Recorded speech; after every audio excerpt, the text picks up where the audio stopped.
18. Mendapatkan hadiah tersembunyi. Melihat pemandangan di depannya ini, Morgan tercengang. Dia tidak mengenal Harvey, tapi dia tidak menyangka manajer umum Jonas ada di sini. Dia segera menyadari ada sesuatu yang salah. Tuan Cash. Morgan tampak panik dan memandang Jonas dengan cemas. Sebelum dia bisa mengucapkan kata-kata selanjutnya, Jonas sudah berjalan mendekat. Mengangkat tangannya dan menamparnya dengan keras. Plak! Kapten Morgan, Anda sangat berani. Jonas menatap Morgan dengan tajam. Morgan menutupi wajahnya yang panas dan berkata dengan ekspresi polos.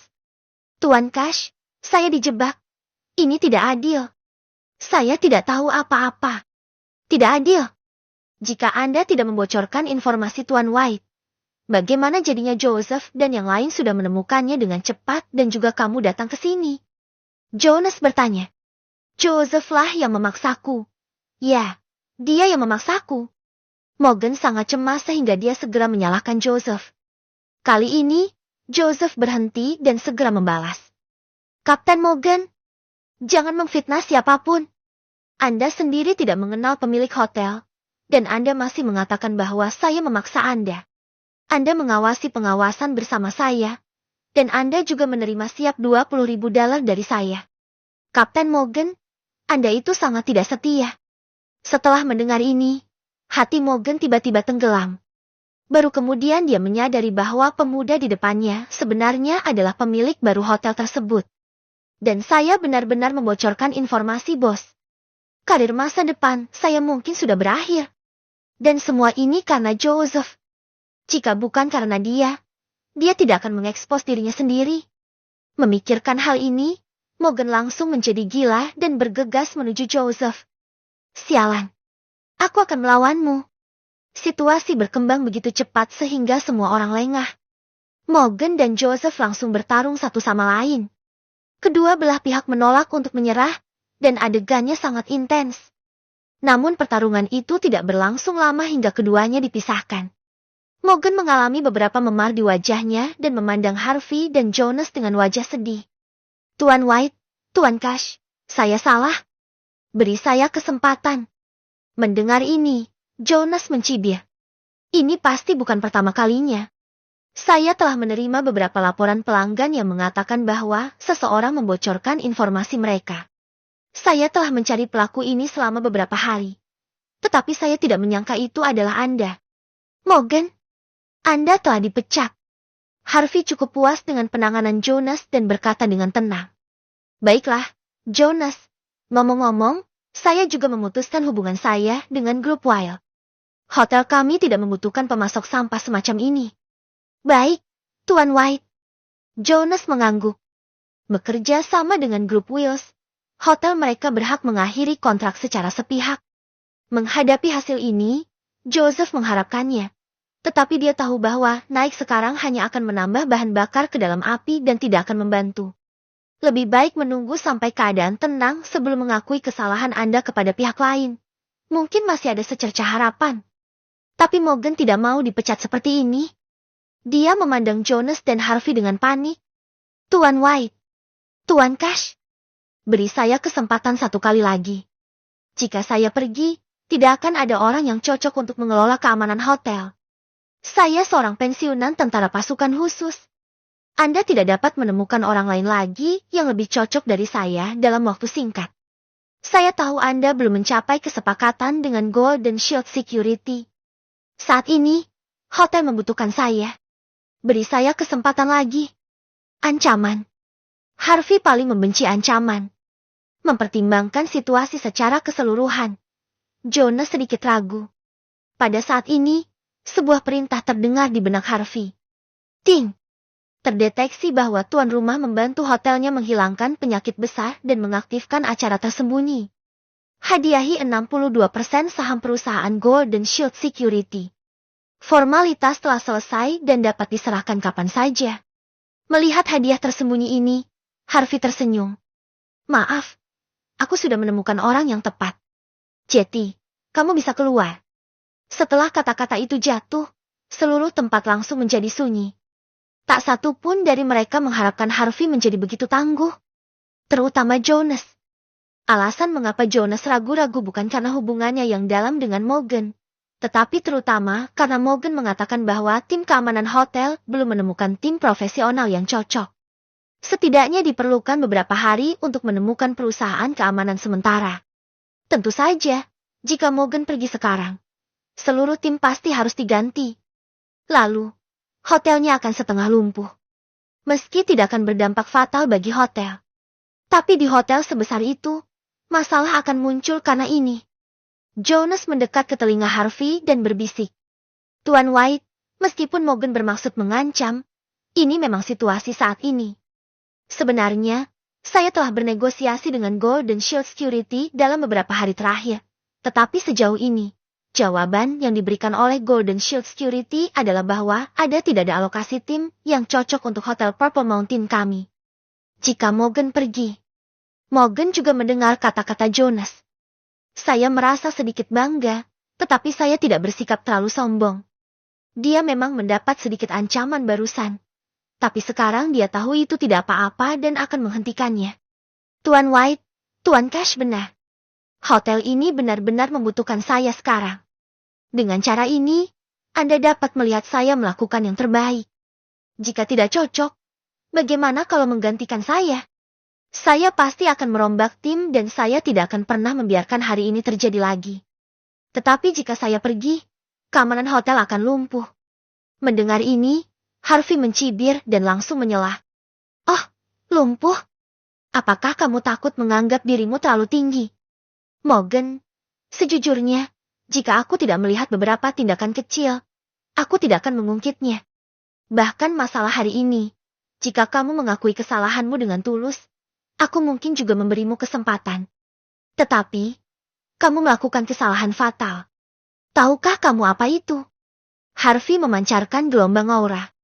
Bahkan Jonas, yang selalu melihat dunia, merasa kedinginan. Morgan merasakan bulu-bulu di tubuhnya berdiri. Tuan White, saya. Melihat dia ragu-ragu, Harvey berkata dengan dingin. Saya, Harvey, paling membenci ancaman. Jetty, Anda bisa keluar. Boom! Sambaran petir lainnya menghantam kepala Morgan. Dia putus asa seolah-olah dia telah dijatuhi hukuman mati. Tanpa diduga, karena kepintaran saya dipecat. Tapi dia tidak mau menyerah. Tuan White, apa yang akan dilakukan keamanan hotel jika saya pergi? Apakah Anda tidak mempertimbangkan hotel Anda dan menahan saya selama beberapa hari lagi? Harvey menggelengkan kepalanya dan mencibir. Saat itu, teleponnya berdering. Harvey menjawab telepon. Matanya berbinar. Dia mengatakan sesuatu dengan singkat dan kemudian menutup telepon. Lalu dia memandang Morgan sambil setengah tersenyum. Hotel. Kalau begitu, aku akan melepaskanmu. Kamu bilang Golden Shield Security sangat bagus. Oke, karena kalian semua sangat memuji perusahaan keamanan ini, maka aku akan membiarkan orang-orang dari perusahaan itu mengambil alih untuk menjaga keamanan hotel. Setelah Harvey mengatakan ini, Morgan tercengang. Itu adalah pasukan keamanan yang membutuhkan latar belakang resmi untuk digunakan. Bagaimana Purple Mountain Hotel bisa menyewa tim dari Golden Shield Security? Tuan White, Anda pasti bercanda. Mulut Jonas berkedut. Saya khawatir Anda tidak tahu bahwa peninjauan Golden Shield Security sangat ketat. Hotel kami belum mencapai level itu. Saya juga berbicara dengan Presiden Golden Shield Security sebelumnya. Tepat di tengah pembicaraan, dia diselah. Saudara Cash, saya baru saja bercanda dengan Anda. Sekarang saya secara resmi memberitahu Anda bahwa Hotel Purple Mountain akan diambil alih oleh Golden Shield Security kami mulai besok. Semua orang yang mendengar ini berteriak. Di luar pintu, seorang lelaki tua yang tidak marah dan sombong berjalan ke arahnya dengan senyuman naif. Orang yang datang tidak lain adalah CEO Golden Shield Security Tronte. Seluruh penonton kembali tercengang. Saudara Nielsen, apakah kamu setuju? Mata Jonas melebar karena tidak percaya di wajahnya. Saya melihat Tronte berjalan lurus di depan Harvey, sedikit membungkuk dan berkata dengan sangat hormat. Tuan White, saya minta maaf, saya terlambat. Jonas terkejut. Tronte tersenyum dan menjelaskan. Saya baru saja menerima beritanya. Mulai sekarang, kita berdua dapat dianggap sebagai rekan kerja, dan kita harus saling membantu di masa depan. Katanya sambil memeluk bahu Jonas. Sikapnya sangat baik. Jonas sangat tersanjung sehingga dia masih tidak bereaksi. Tronte adalah bos besar dengan latar belakang resmi, dan mereka benar-benar bergandengan tangan dengannya dan menjadi saudara. Apa sebenarnya yang terjadi? Jika bingung apa itu latar belakang resmi itu semacam pejabat atau pemerintahan. Tuan White, apakah Anda sudah membeli Golden Shield Security lagi? Harvey mengangguk sambil tersenyum dan menyetujui. Jonas hampir berlutut. Monster menakutkan macam apa, bosku? Seluruh tempat itu begitu sunyi sehingga Anda bisa mendengar suara menelan air liur. Michael dan Joseph yang sudah putus asa, terkejut saat mendengar berita itu. Gandakan keputusasaan. Jika Purple Mountain melambangkan kekayaan, lalu Golden Shield Security mewakili tingkat koneksi tertinggi. Kekuatan di balik Harvey jelas merupakan sesuatu yang mereka tidak mampu untuk menyinggungnya. Joseph ketakutan dan gemetar karena marah. Dia menatap marah ke arah Michael di sampingnya, mengangkat tinjunya dan menyerangnya. Kau benar-benar bajingan sialan. Beraninya kau memprovokasi orang besar seperti itu. Aku akan menghajarmu sampai mati. Joseph meninju dan menendang Michael dalam sekejap. Tidak menghargai persaudaraan. Harvey melambaikan tangannya. Kosongkan tempatnya, bising sekali. Jonas dan Tronte saling memandang. Sudut mulut mereka bergerak-gerak. Dia melambai langsung kedua penjaga keamanan. Dengan cara ini, mereka Beruda dan Morgan diseret keluar dengan wajah putus asa, tetapi tidak ada perlawanan sama sekali. Tuan White. Tronte memandang Harvey. Kalian juga harus pergi. Kita akan membicarakan yang lain besok. Harvey langsung menyuruh mereka semua pergi. Setelah beberapa saat, kotak itu kembali tenang, dan hanya Harvey dan kedua gadis itu yang tersisa. Jasmine dan Elena sudah tercengang dan menatap Harvey dengan mata berkedip. Halo? Bangun. Apa yang kamu lihat? Kedua gadis itu kembali sadar dan memandang Harvey dengan rasa kagum dan penasaran. Mereka terlalu gugup untuk berbicara sekarang, dan mereka bahkan tidak berani membuat pernyataan besar. Kakak White, siapa kamu? Kamu luar biasa. Mata Elena penuh dengan bintang kecil, penuh kekaguman. Jasmine juga memandang Harvey dengan tergila-gila. Kasih sayang di matanya menjadi lebih kuat. Karena Harvey sangat tampan malam ini. Ke-19. Mendapatkan rumah 300 unit. Lantai paling atas hotel. Kantor manajer umum. Saat ini, Tronte tidak berniat kembali minum. Jadi dia naik ke atas bersama Jonas, dan keduanya duduk di sofa saling berhadapan. Jonas juga tidak terlalu pendiam. Sementara Tronte sedikit lebih serius. Setelah ragu-ragu, Tronte memandang Jonas dan berkata, izinkan saya bertanya, Saudara Cash, apakah Anda tahu sesuatu tentang Tuan White? Sejujurnya, sebelumnya, saya tidak pernah berpikir bahwa Golden Shield Security akan mengganti pemegang saham utamanya, dan situasinya sangat mendesak, dan Tuan White adalah masih sangat muda. Anda tahu, pemegang saham utama sebelumnya adalah seseorang dengan latar belakang resmi. Apa maksud Anda? Hotel Purple Mountain Anda juga baru saja diakuisisi oleh Tuan White. Tronte tidak dapat menahan keraguannya. Setelah beberapa saat, dia menanyakan banyak pertanyaan. Dia sangat penasaran. Jonas juga tersenyum pahit. Saudara Nielsen, saya hampir sama dengan Anda. Saya tidak tahu apa latar belakang Tuan White. Saya hanya bertemu Tuan White lebih awal dari Anda. Selain itu, hotel itu juga dibeli oleh Tuan White hari ini. Tidak dalam beberapa hari terakhir. Setelah Jonas mengatakan itu, Tronte tidak bisa lagi tetap tenang. Dalam satu hari, dia berhasil memperoleh 2 perusahaan raksasa. Dia kemungkinan besar memainkan permainan besar. Tuan White sama sekali bukan orang biasa. Memikirkan hal ini, Tronte tiba-tiba berdiri. Tidak, saya harus kembali ke perusahaan. Jonas bingung. Sudah larut malam. Mengapa kamu masih kembali ke perusahaan? Tronte menarik napas dalam-dalam. Saya harus mengirimkan pemberitahuan kepada para eksekutif perusahaan dalam semalam untuk memberitahu mereka tentang hal ini. Setelah mengatakan itu, dia berbalik dan pergi. Jonas tampak bingung, lalu segera mengikuti. Sisi lain, setelah Harvey mengirim kedua gadis itu kembali, dia kembali ke vilanya. Setelah mandi, dia berbaring dengan nyaman di tempat tidur dan bermain dengan ponselnya. Saat ini, ponselnya menerima pesan. Jasmine, Kakak White, kamu bersenang-senang malam ini? Hanya saja Elena agak terlalu berisik. Maaf. Lain kali, jangan bawa Elena bersama kami, oke? Harvey berpikir sejenak, dan Elena memang agak menghalangi. Kalau tidak, jika mereka menonton film malam ini dan sendirian, mungkin mereka bisa memperkuat hubungan mereka satu sama lain. Harvey juga ingin merasakan perasaan memegang tangan Jasmine. Sangat lembut sehingga saya tidak bisa memegangnya. Harvey. Oke, lain kali hanya kita berdua. Jasmine segera menjawab. Baiklah, ayo buat janji. Tersipu malu. Tepat setelah menyelesaikan obrolan, Harvey menutup jendela obrolan. Tapi dia tidak menyangka Elena akan mengiriminya pesan lagi. Elena, Kakak White, terima kasih malam ini atas keramahannya. Bolehkah aku mentraktirmu makan malam lain kali? Harvey tertawa ketika melihat pesan ini.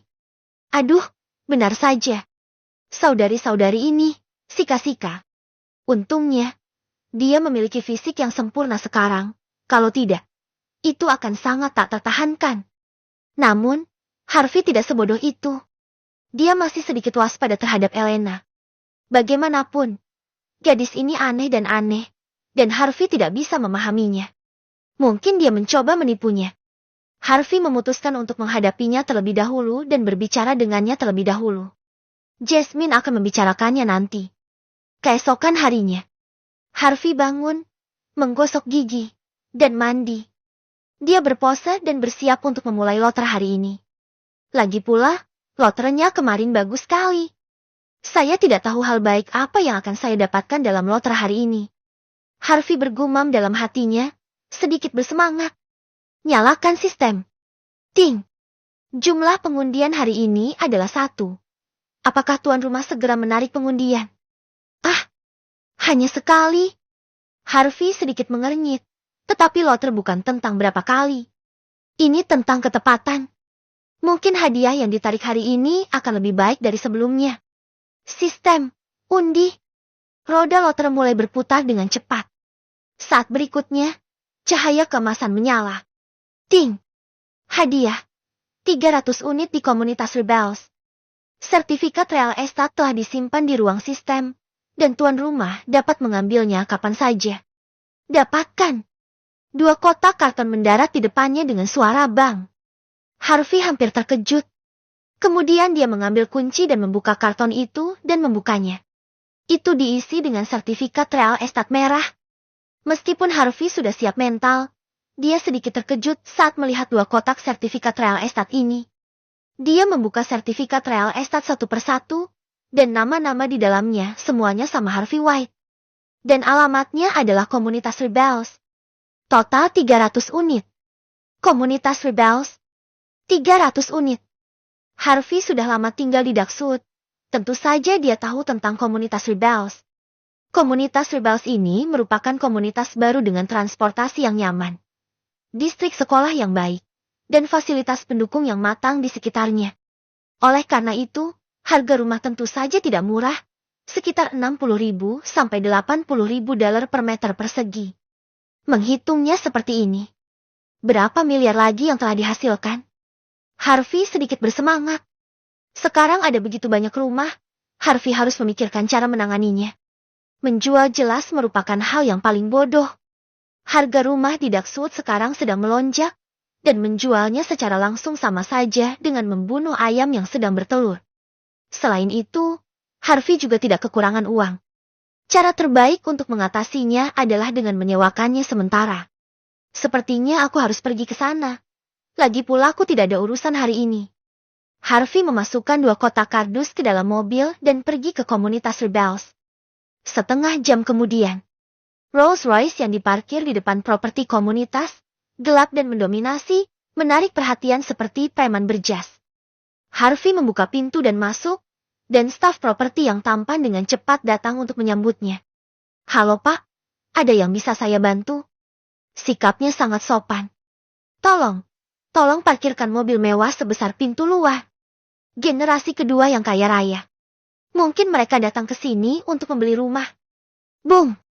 Harvey memegang kotak itu di tangannya dan meletakkannya di atas meja. Halo, saya akan menyewakan rumah. Ternyata Anda menyewa rumah. Manajer properti tampak sedikit kecewa. Komisi untuk menyewa rumah jauh lebih rendah dibandingkan membeli rumah. Namun profesionalisme dasar tetap membuatnya tersenyum. Tidak masalah. Apa persyaratan spesifik Anda untuk rumah itu? Harvey duduk di kursi, menggelengkan kepalanya dan berkata, saya pikir Anda salah paham. Saya bukan penyewa. Kalau begitu, manajer properti sedikit bingung. Harvey mendorong kotak itu di depannya. Saya pemiliknya. Manajer properti tertegun dan mengulurkan tangan untuk membuka kotak itu. Sekotak buku merah. Dia mengeluarkan sebuah buku dan membukanya dengan sedikit gemetar. Gedung 703, Gedung D, Komunitas Rebels, pemilik rumah, Harvey White. Keluarkan buku lain Gedung D 602, Harvey White. Buku ketiga tetaplah Harvey White. Harvey berkata dengan nada tenang. Ini Gedung D, saya punya kotak lain di mobil saya. Ada kotak lain. Gadis properti itu menatap Harvey. Tenggorokannya sedikit kering. Tuan White, bukankah seharusnya dia memiliki dua bangunan? Gedung ini memiliki lebih dari 100 unit. Dan kedua gedung tersebut memiliki 300 unit. Oh, itu memalukan. Anda ingin menyewakan rumah, bukan menyewa rumah. Tentu saja.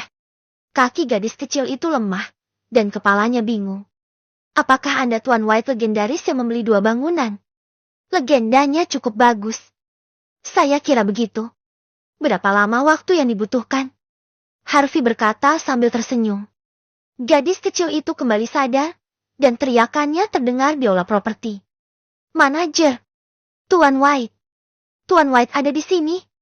Teriak gadis properti kecil itu, yang menarik perhatian orang-orang di aula. 3 detik kemudian, dari dalam kantor, sesosok tubuh bergegas keluar.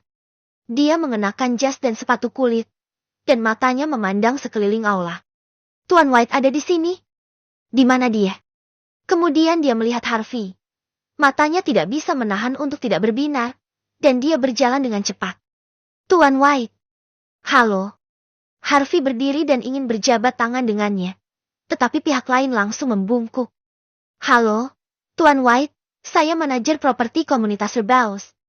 Nama saya Bartos. Anda bisa memanggil saya Shawu saja. Pada saat ini, Bartos melirik sertifikat real estate di atas meja, dan miliknya mata menjadi lebih intens. Pelanggan besar. Ini adalah klien terbesar yang pernah dia temui selama lama berkecimpung di industri real estate. Tidak lama setelah komunitas ini dibangun, dia membeli 2 bangunan.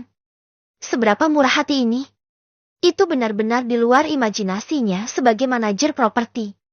Tuan White, silakan datang ke sini. Mari kita bicara di kantor. Bartos berinisiatif mengambil kotak itu, yang masih agak berat. Dia membawa Harvey ke kantor dan duduk, lalu menuangkan segelas air itu sendiri. Bukan karena dia adalah penjilat. Anda harus tahu bahwa Harvey adalah pemilik properti terbesar di komunitas ini. Pemuda di depan saya membayar biaya properti untuk kedua bangunan tersebut. Jika pihak lain tidak puas, dia sepenuhnya mampu mengubah properti saat ini.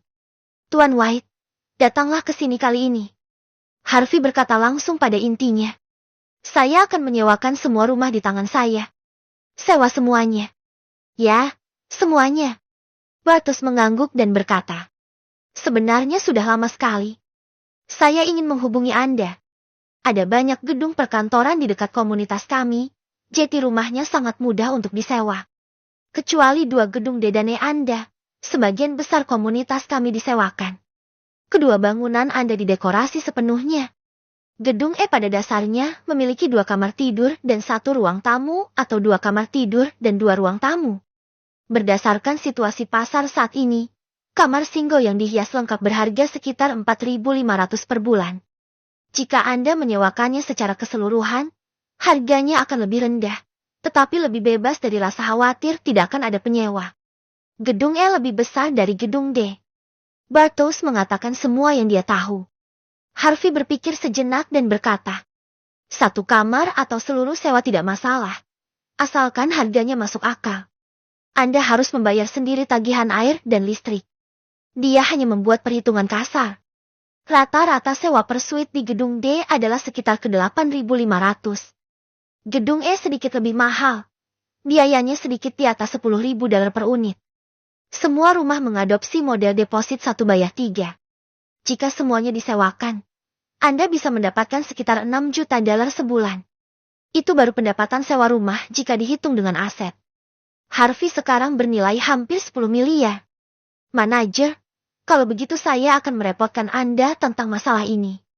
Saya akan memberi Anda 5% untuk biaya jasa, sehingga Anda dapat lebih memperhatikan properti saya. Harvey tidak ingin membuang waktu untuk hal semacam ini.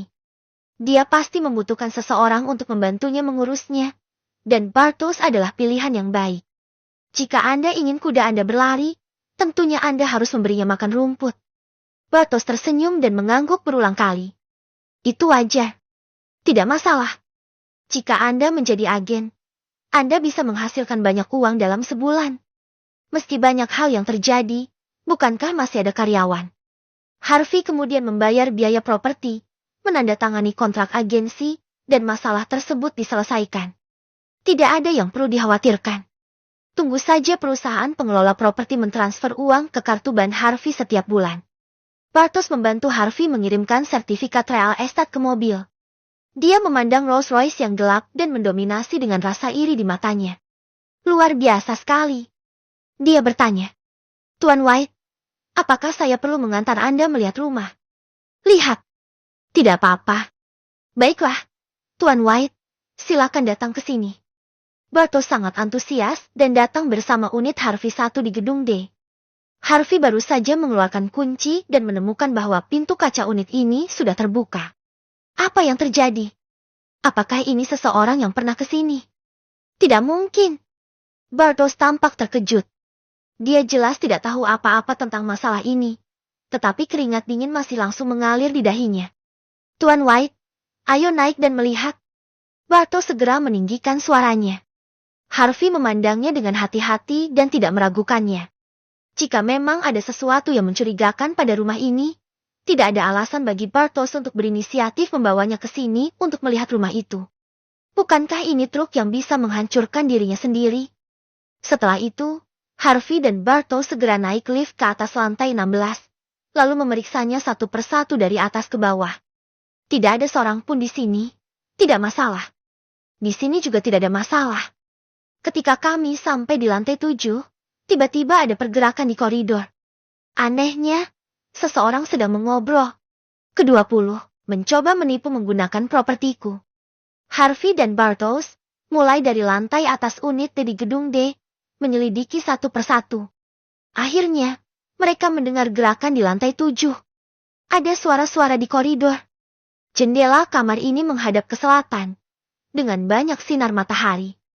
Juga memiliki balkon kecil dan rak pakaian yang bisa dibuka, yang sangat nyaman. Kamar yang bagus selama 3.500 sebulan. Anda tidak akan pernah menemukan penawaran yang lebih baik di komunitas ini. Ini adalah suara seorang pria parubaya, yang sepertinya memperkenalkan sebuah rumah untuk disewa. Kemudian suara seorang gadis terdengar. Bagaimana dengan air, listrik, dan properti? Apakah saya harus membayar semuanya sendiri? Pria parubaya itu berkata, Nah, kalian anak muda sibuk dengan pekerjaan, jadi saya bisa menanganinya untuk Anda. Jangan khawatir, aku tidak akan menagihmu lebih banyak. Tapi, gadis itu masih sedikit ragu. Bung! Harvey tidak bisa mendengarkan lagi dan menendang pintu hingga terbuka. Kedua orang di ruangan itu terkejut. Siapa kamu? Detak jantung pria parubaya itu berhenti berdetak sebentar, dan dia tampak sedikit bingung. Siapa saya? Anda datang ke rumah saya dan bertanya siapa saya? Harvey mencibir. Gadis di sebelahnya mengenakan rok pendek berwarna putih, penuh vitalitas awet muda. Ketika dia melihat Harvey, matanya tidak bisa tidak bersinar. Sangat tampan. Rumahmu? Aku baru membeli ini. Kenapa kamu bilang itu milikmu? Kata pria parubaya itu dengan percaya diri. Dia sudah merencanakan ini sejak lama. Sebenarnya dia juga pemilik komunitas ini. Namun akhir-akhir ini bisnisnya gagal dan dia tidak berdaya. Tiba-tiba ia teringat bahwa dua gedung D dan E di sini telah kosong selama beberapa tahun. Dan itu pasti rumah tanpa pemilik. Didorong oleh keinginan mencari keuntungan, ia mempunyai niat jahat. Segera dia memasukkan sertifikat real estate dan berencana untuk secara diam-diam menyewakan rumah di sini kepada orang lain dan mendapatkan uang sewa sendiri. Harvey tersenyum. Sepertinya Anda buta dalam hukum. Tahukah Anda bahwa perilaku Anda merupakan kejahatan? Jangan bicara omong kosong kepada saya. Anda masih harus mengakui rumah saya milik Anda. Keluar dari sini. Pria parubaya itu berkata dengan nada tinggi karena sedikit marah. Saat ini, Bartos mengenali pria parubaya itu dan bertanya dengan curiga. Tuan Helge, apa yang terjadi? Pria itu memperhatikan Bartos dan berlari dengan cepat. Manajer Baruch, Anda datang tepat waktu. Bantu saya mengusir orang ini. Usir Tuan White keluar. Bartos tampak bingung. Dia baru saja memverifikasi semua sertifikat real estate Harvey. Harvey memang orangnya pemilik kedua bangunan ini. Pemilik sebuah gedung. Usir pemiliknya sendiri. Mungkin ini masalah serius ya? Ya, saya membeli rumah ini baru-baru ini. Anda mendobrak rumah saya dan mengganggu urusan persewaan saya. Apakah Anda mengerti? Pria itu meletakkan tangannya di pinggul dan berteriak dengan marah. Bartos mengerti dan segera mengerutkan kening dan bertanya. Kamu bilang kamu baru membeli rumah ini? Di mana sertifikat real estate-mu? Mendengar ini, kelopak mata pria itu langsung melonjak. Manajer Bartos, tentu saja saya punya sertifikat real estate. Tapi saya tidak punya kewajiban untuk menunjukkannya kepada Anda, kan? Mungkinkah pria di sebelah Anda juga punya sertifikat real estate? Dia sebenarnya memiliki real estate palsu sertifikat bersamanya. Tapi dia tidak berani menunjukkannya saat ini. Tapi dia taruhan, Harvey jelas bukan pemilik di sini. Lagi pula, rumah-rumah di sini sudah kosong selama beberapa tahun. Bagaimana mungkin bisa terjadi secara kebetulan? Bartos mencibir saat mendengar kata-kata pria itu. Tuan Helge, saya khawatir masalah ini akan menjadi masalah besar. Bartos mengulurkan tangannya dan memperkenalkan. Tuan White di depan Anda adalah pemilik kedua gedung D dan E di komunitas kami. Tepatnya, dia adalah pemilik 300 unit rumah. Semua rumah di dua gedung D dan E adalah milik Tuan Harvey. Apa? Pria parubaya itu membeku di tempat seperti disambar petir. Brooke, gadis di samping menjatuhkan ponselnya. Tapi dia tidak menyadarinya sama sekali. Mulutnya sedikit terbuka. Wajahnya penuh keterkejutan. Pria muda dan tampan di depanku. Pemilik dua gedung. Tenggorokan pria itu agak tercekat. Manajer Bartos, apakah Anda salah? Kedua bangunan ini sudah lama kosong. Anda bilang dia pemilik dari kedua gedung ini. Bartos langsung menyela. Tidak ada kesalahan. Kami baru saja memeriksa informasi properti dan menandatangani kontrak agenan. Kaki pria itu tiba-tiba menjadi lemas. Manajer Bartos tidak akan berbohong. Dia mengatakan semuanya. Ini pasti benar. Pemilik ini sebenarnya ada di sini. Apakah dia hanya ingin orang ini keluar? Ini adalah miliarder. Seharusnya kamu yang keluar, kan?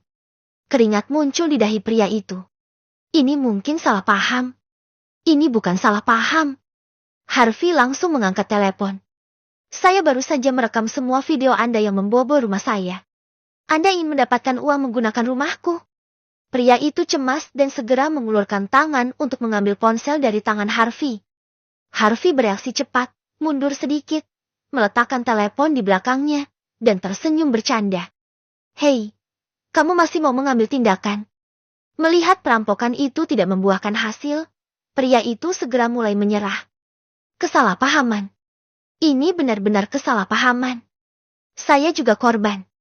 Bagaimana kalau membiarkan masalah ini berjalan seperti ini? Tidak ada gunanya memberitahuku. Mari kita tunggu sampai polisi datang. Harvey tersenyum dan berkata, saya baru saja mengingatkan Anda bahwa kelakuanmu telah melanggar hukum. Bartos, katakan padanya.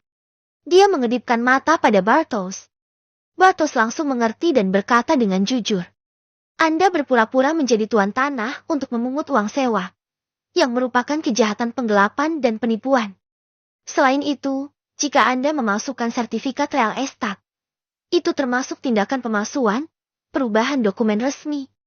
Jika itu benar, dengan berbagai kejahatan akan dihukum dengan hukuman penjara minimal 3 tahun hingga lebih dari 10 tahun. Tunggu saja di pengadilan. Kaki pria itu menjadi lemah dan dia hampir berlutut di tanah. Dia tidak menyangka masalah ini akan terungkap bahkan sebelum dimulai.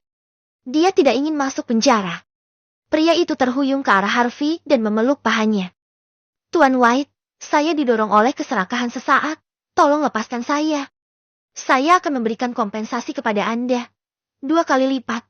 Tidak, 5 kali. Harvey menggerakkan kakinya dan menghela nafas. Kamu masih belum mengerti.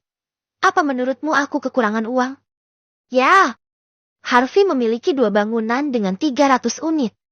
Bahkan jika dia kehilangan seluruh harta keluarganya, dia tetap tidak akan bisa menarik perhatiannya.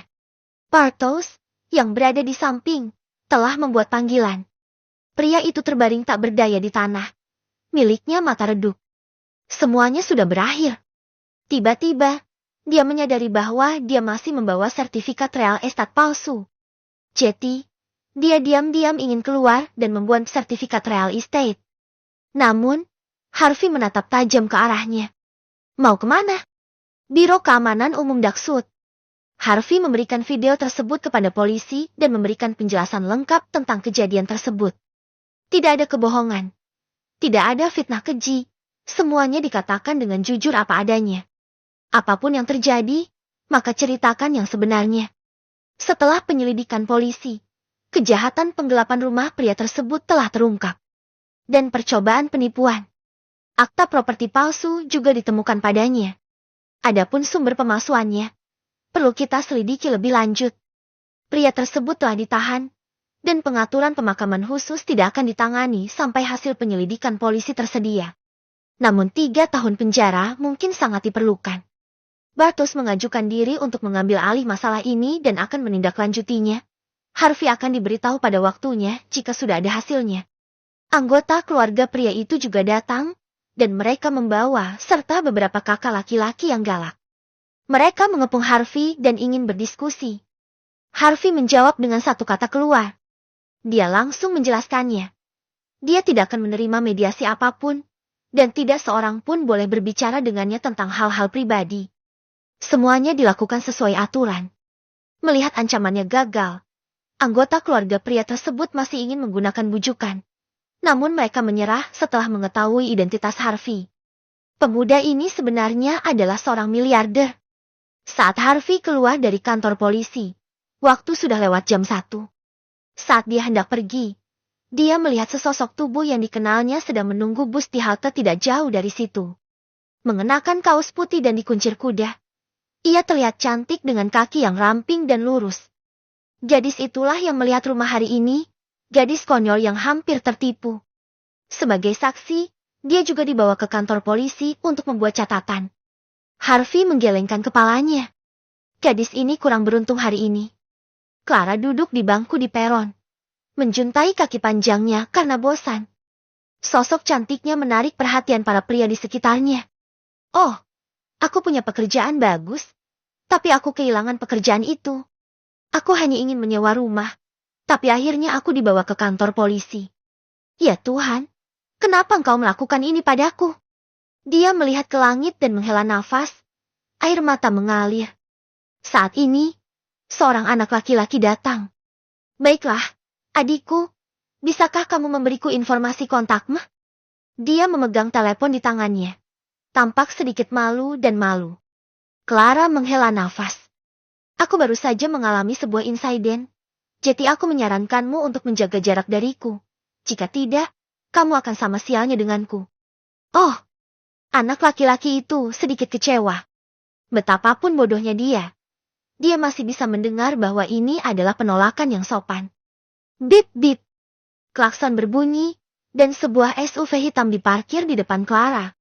Jendela mobil diturunkan dan terdengar suara laki-laki. Hei, gadis, masuk ke mobil. Aku akan memberimu tumpangan.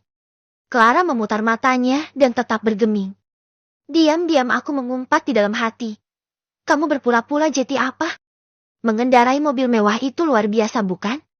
Anak laki-laki di sampingnya mengangguk diam-diam. Dia memang gadis yang kusuka. Dia tidak tergerak oleh uang. Acungan jempol untukmu. Harvey berkata tanpa daya di dalam mobil. Apakah kamu yakin tidak ingin pergi? Bus di sini akan memakan waktu setidaknya 10 menit untuk tiba. Jika kamu tidak ingin menumpang, aku tidak akan peduli padamu. Clara mendengar bahwa suara itu terdengar familiar. Jadi dia mengangkat kepalanya dan melihat dengan cermat. Mau tidak mau, dia terkejut. Bukankah ini pria tampan yang kutemui saat aku sedang melihat-lihat sebuah rumah? Saya memasuki kantor polisi karena dia. Melihat Clara tidak langsung setuju, Harvey berhenti memaksa dan menutup jendela mobil untuk pergi. Tanpa diduga, pintu penumpang tiba-tiba terbuka, dan Clara bergegas dengan sosok yang kuat. Harvey menggelengkan kepalanya, tersenyum, dan pergi. Hati anak laki-laki itu hancur saat melihat lampu belakang mobilnya menghilang. Haha, wanita semua sama saja. Bukankah itu hanya mobil mewah? Selama aku bekerja keras, suatu hari nanti aku akan mendapatkannya. Dia mengepalkan tinjunya. Dadanya penuh ambisi. Ke-21, aku akan mentraktirmu makan malam. Tiba-tiba dia mendengar bisikan di peron. Aku pergi. Itu adalah Rolls Royce. Mobil jenis apa ini? Agak mendominasi. Haha, ini Rolls Royce Cullinan. Mulai dari 6 jutaan. Dan mobil ini sepertinya yang versi high-end. Hampir 10 juta. Puluhan juta. Lupakan saja.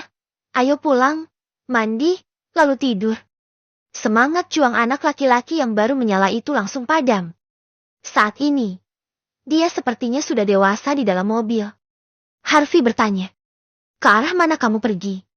Aku akan mengantarmu pergi. Clara berkata dengan hati-hati. Mengapa kamu mengantarku? Jika kamu tidak tahu kemana mengantarku.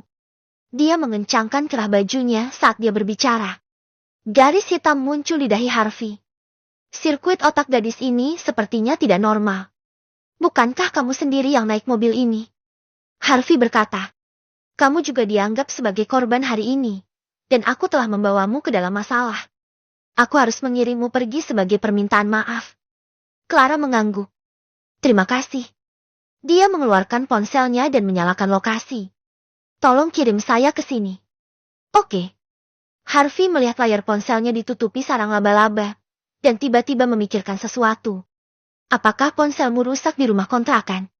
Dia ingat ketika Bartos mengatakan bahwa dia memiliki 2 bangunan. Gadis itu sangat ketakutan hingga dia menjatuhkan ponselnya. Bukankah saat itu rusak? Ya, ada apa? Sebelum Harvey bisa berkata apa-apa, Clara berkata langsung. Kamu tidak mau memberi kompensasi padaku, kan? Tidak. Masalah ini tidak ada hubungannya denganmu. Aku akan menanganinya sendiri. Anda untuk dapat menemani saya untuk sementara waktu sudah merupakan hal yang paling baik. Harvey tertawa bodoh. Gadis ini cukup menarik. Dia berkata dengan santai. Kamu terlalu banyak berpikir. Aku tidak bilang aku akan membayar ponselmu. Tapi ini waktunya makan malam, jadi aku bisa mentraktirmu makan. Clara menggelengkan kepalanya dan berkata, tidak perlu. Tapi perutnya terasa tidak enak. Sejak dia melihat rumah hingga kantor polisi, dia benar-benar belum makan sepanjang hari. Harvey tersenyum dan berkata, kamu bilang tidak perlu, tapi tubuh Mji cukup jujur. Jangan khawatir, kamu bisa memutuskan kemana kamu ingin pergi makan. Wajah Clara dipenuhi dengan senyuman. Tersipu, aku ingin menemukan celah di tanah dan merangkak ke dalamnya. Bajingan. Lihat apakah aku akan membuatmu miskin atau tidak. Kemudian, dia memilih restoran barbeque yang familiar. Sambil menunggu makanan, mereka berdua duduk dan mengobrol. Setelah hidangan disajikan, Clara melahapnya terlepas dari menjaga image-nya. Melihat ini, Harvey tidak bisa menahan senyum. Kamu benar-benar kasar. Clara memakan mulutnya sampai penuh dan berkata dengan gembira. Aku sudah lama tidak makan barbeque. Aku hampir lupa seperti apa rasa dagingnya.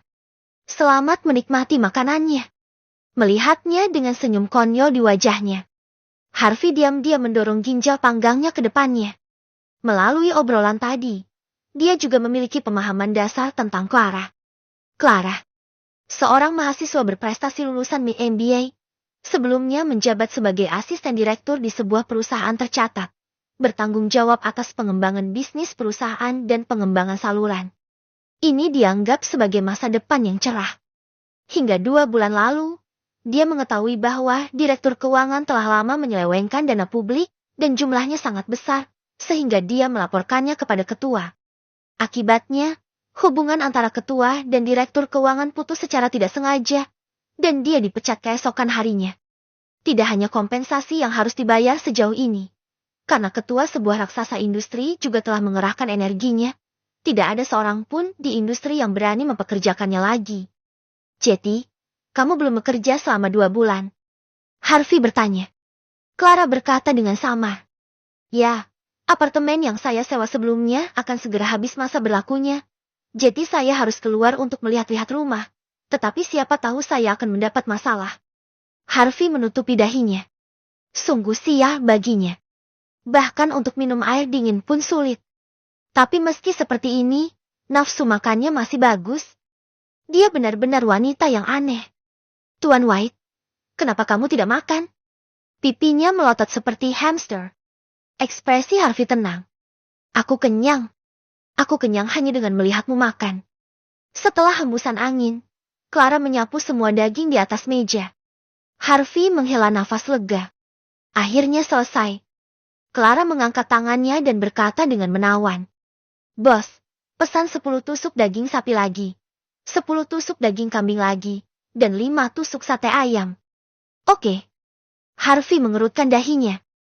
Kamu sangat rakus saat makan. Apakah kamu babi? Clara, yang telah menghabiskan makanan ronde berikutnya, bersandar di kursi dan menghela napas puas. Tidak. Aku benar-benar tidak bisa makan lagi. Tidak masalah. Kamu sudah hebat.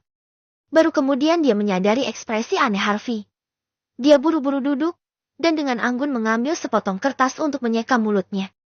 Harvey bercanda. Kamu tidak ingat bahwa kamu adalah seorang wanita sampai kamu selesai makan. Clara sedikit malu dan berkata dengan wajah memerah.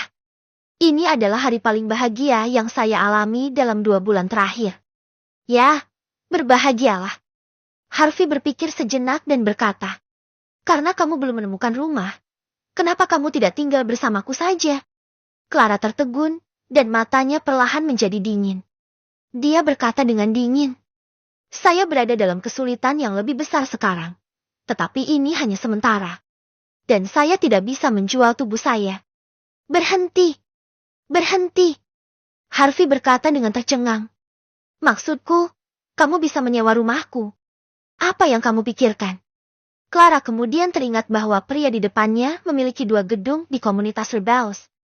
Pipinya yang bersalju memerah, dan dia tahu dia telah salah paham. Jadi dia bergumam. Siapa yang menyuruhmu untuk tidak menjelaskan dengan jelas? Harvey memutar matanya ke arahnya, mengeluarkan kartu nama Bartos dan menyerahkannya kepada Clara. Kamu bisa langsung menemuinya ketika waktunya tiba dan aku akan berbicara dengannya.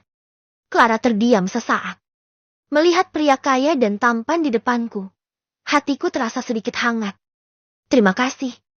Sombong. Harvey melambaikan tangannya. Oke, tunggu aku di luar. Aku akan mengantarmu kembali nanti. Clara menatap punggung Harvey, matanya tersenyum seperti bulan sabit. Setelah Harvey membayar tagihan, dia membuka pintu dan keluar. Tetapi dia tidak melihat Clara. Dia melihat sekeliling. Hanya untuk menemukan bahwa Clara dikelilingi oleh beberapa wanita. Seorang wanita dengan riasan tebal berkata dengan nada yang aneh. Yo, kebetulan sekali. Bukankah ini Clara yang agung?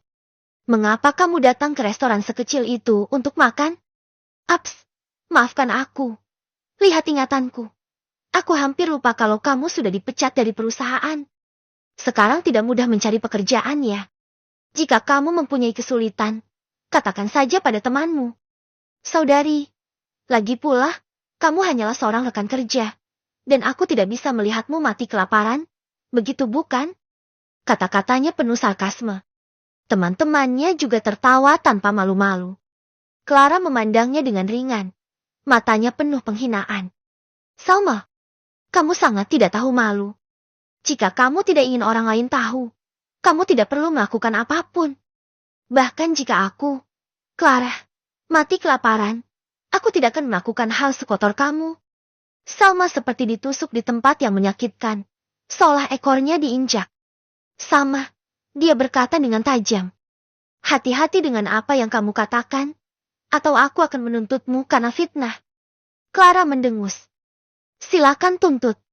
Kamu tahu sendiri apakah kamu telah melakukannya atau tidak. Itu membuatmu muak hanya dengan memikirkannya. Salma adalah salah satu direktur keuangan itu. Tak hanya menggelapkan dana publik, ia juga sempat selingkuh dengan ketua umum. Clara awalnya ingin mengabaikannya.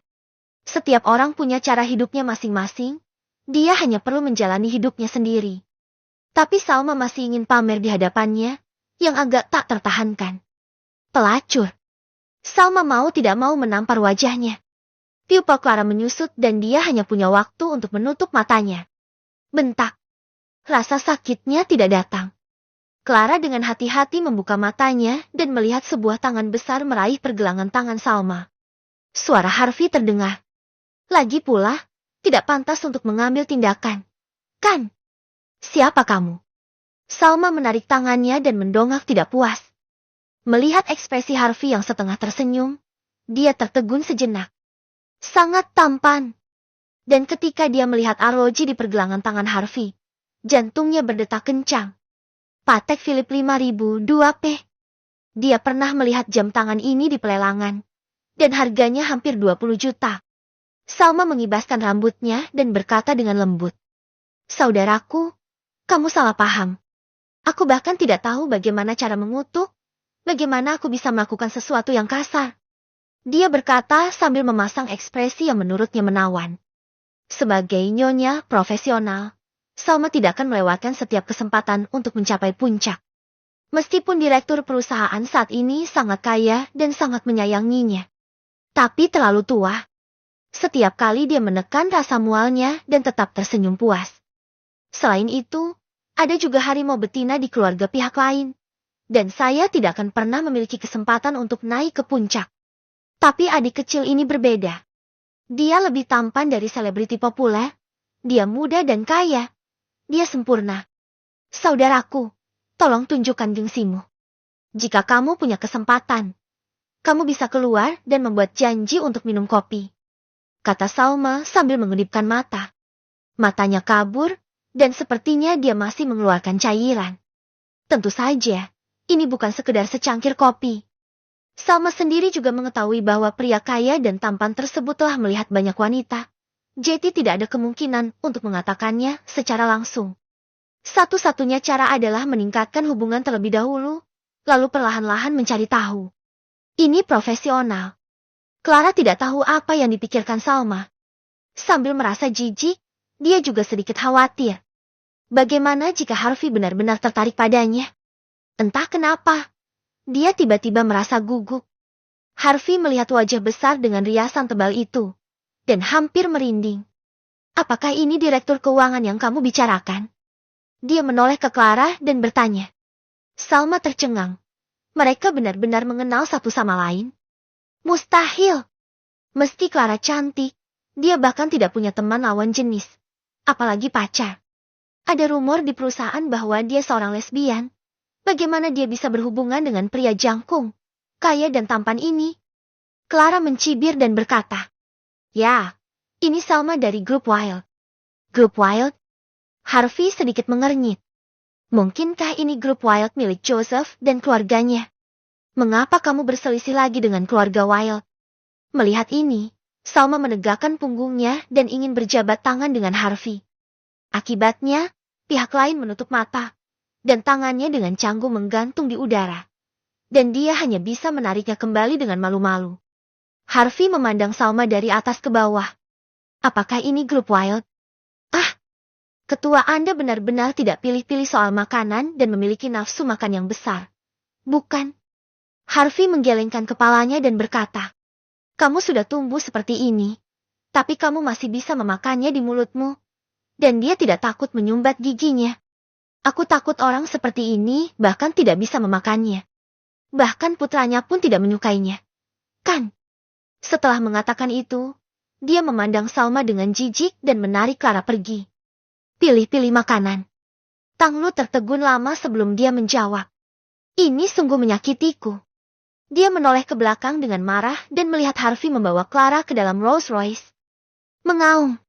Kemarahan itu tiba-tiba berubah menjadi kecemburuan. Benar saja. Dia adalah generasi kedua yang kaya. Tapi kenapa kita harus memanfaatkan iblis kecil Clara itu? Salma menghentakkan kakinya dengan keras, dan tumit sepatu hak tingginya melangkah ke celah saluran pembuangan. Aduh, dia jatuh ke tanah. Nyinyir kesakitan. Teman wanita lainnya bergegas untuk membantu, tetapi secara tidak sengaja mematahkan tumit sepatu hak tinggi tersebut. Guciku! Salma menangis. Sepatu hak tinggi baru yang dibelinya berharga puluhan ribu. Ke-22 mendapatkan gedung Thompson Rolls Royce di dalam mobil. Clara memegangi perutnya dan tertawa terbahak-bahak hingga air mata hampir mengalir. Apakah kamu melihat ekspresi Salma? Aku harus benar-benar memotretnya. Lucu sekali. Hahaha. Clara sedang dalam suasana hati yang baik, dan depresi yang menumpuk dalam 2 bulan terakhir telah hilang. Dia menyeka air matanya dan menoleh untuk melihat Harvey, dengan cahaya yang tak bisa dijelaskan bersinar di matanya. Pria ini istimewa. Clara tahu bahwa dia tampan dan banyak orang yang mengejarnya, termasuk bos dan orang kaya generasi kedua. Tapi mereka berbicara tentang pesta dan sekelas atas dan hotel berbintang. Mereka semua memamerkan kekuatan dan modalnya. Tidak ada yang bisa sesantai Harvey. Dia jelas memiliki aset miliaran. Tapi dia makan di warung pinggir jalan sebagai hal yang biasa. Kuncinya adalah apa yang dilihat Clara di matanya adalah kemurnian, tanpa sedikit pun keserakahan. Harvey tidak punya tujuan lain. Itu hanya hadiah untuk diriku sendiri. Dan itu hanya makan malam sederhana bersama. Clara berkata, saya benar-benar berterima kasih sekarang karena telah membantu saya keluar dari suasana hati yang buruk. Oke. Harvey berkata dengan santai. Aku tidak akan tertipu oleh omong kosong ini. Biarkan saya memberitahu Anda.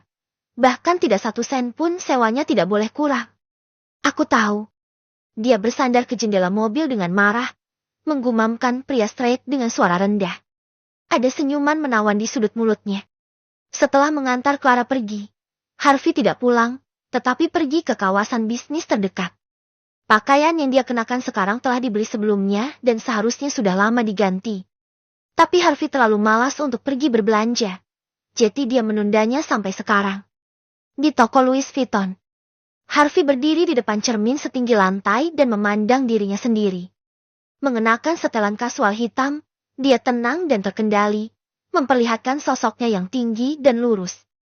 Di kakinya ada sepatu kulit hitam buatan tangan, dan di pergelangan tangannya ada jam tangan platinum, bersinar terang.